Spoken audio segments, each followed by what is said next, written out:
So thanks for inviting me. I think both. एक तो fun.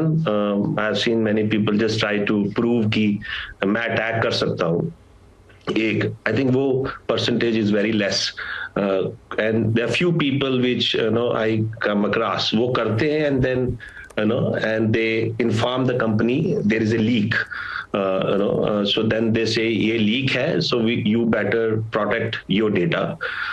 लेकिन I think what we are worried more about जो attack करते हैं फॉर देयर ओन बेनिफिट.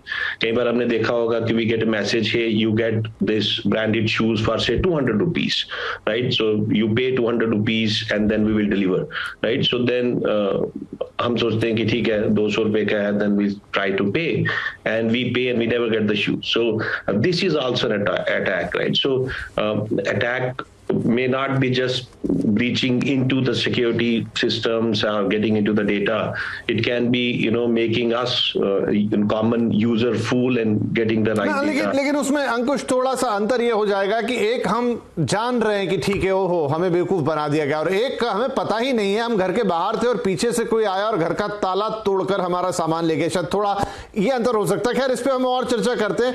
इसमें देखिए एंटीवायरस मिलते हैं हमें पता है, लेकिन ऑटो स्कैनर्स भी आते हैं क्या जहां पर आपके मेल, क्योंकि आप अगर अपने मेल आपका जीमेल खोलें या कोई भी मेल खोलें जो आप प्राइवेटली हैंडल करते हैं तो उसमें काम के 2 मेल होते हैं, 25 मेल एडवर्टाइजमेंट टाइप के होते हैं. ऐसा नहीं कि उसमें हर मेल फ्रॉड मेल होता होगा, लेकिन एक नॉर्मल आदमी तो कंफ्यूज हो ही जाना है. राइट. एक तो आई थिंक इंपॉर्टेंट इज कि we should have genuine copy of the operating system, right? So अगर हम क्रैक डालते हैं, so that means we purposefully are opening up holes for kind of viruses and other folks to breach into our system. अगर हम authentic software लेते हैं कि जैसे आपने पहले बोला security patches we generally हम ignore कर देते हैं. updates आती हैं 38 update 36 updates. We have to keep kind of applying those patches, restart the systems every day. मतलब लैपटॉप्स तो हम रिस्टार्ट करते नहीं आजकल.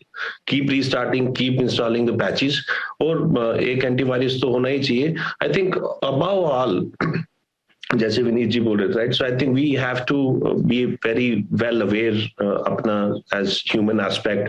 जो भी हम इंस्टॉल करते हैं एप्लीकेशन, हम जनरली नेक्स्ट करके इंस्टॉल कर देते हैं. So now because of GDPR and the upcoming data protection bill of India, so companies are getting aware and companies actually have put कि जो GDPR और डेटा प्रोटेक्शन बिल बात करता है कि यूजर शुड बी अवेयर कि क्या क्या डेटा हम कलेक्ट कर रहे हैं, कहाँ स्टोर कर रहे हैं, कैसे स्टोर कर रहे हैं, कैसे सिक्योर कर रहे हैं, और कैसे उसको यूज कर रहे हैं, और कैसे डिस्पोज ऑफ कर रहे हैं. व्हाट्स अ पर्जिंग पॉलिसी, और if user wants to kind of delete. ये सारी information terms and condition privacy policy में लिखी होती है आजकल because of the laws. But consumer user वो उसको इग्नोर करता है, राइट?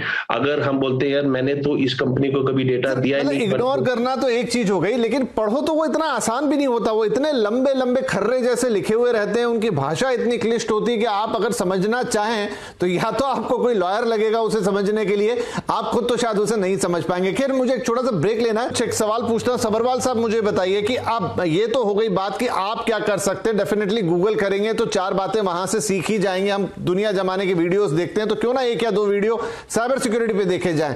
लेकिन अब जिस तरीके से सड़क सुरक्षा सप्ताह मनाती है ना पुलिस, कि आपको ट्रैफिक के रूल सिखा रही है, मुझे लगता है सारे बैंक्स को, RBI को, तमाम लोगों को अब ऐसे वीडियोस, ऐसे रेगुलर प्रोग्राम, ऑनलाइन प्रोग्राम करने चाहिए, क्योंकि अगर ये अवेयरनेस के लेवल नहीं बढ़े तो बहुत मुश्किल होने वाली है और थ्रेट्स और बढ़ती चली जाएंगी.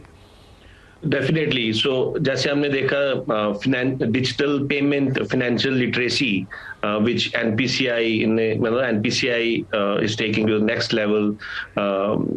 जगह जगह tier 3, tier 4 cities तक पहुंच रहे हैं. I think you're right.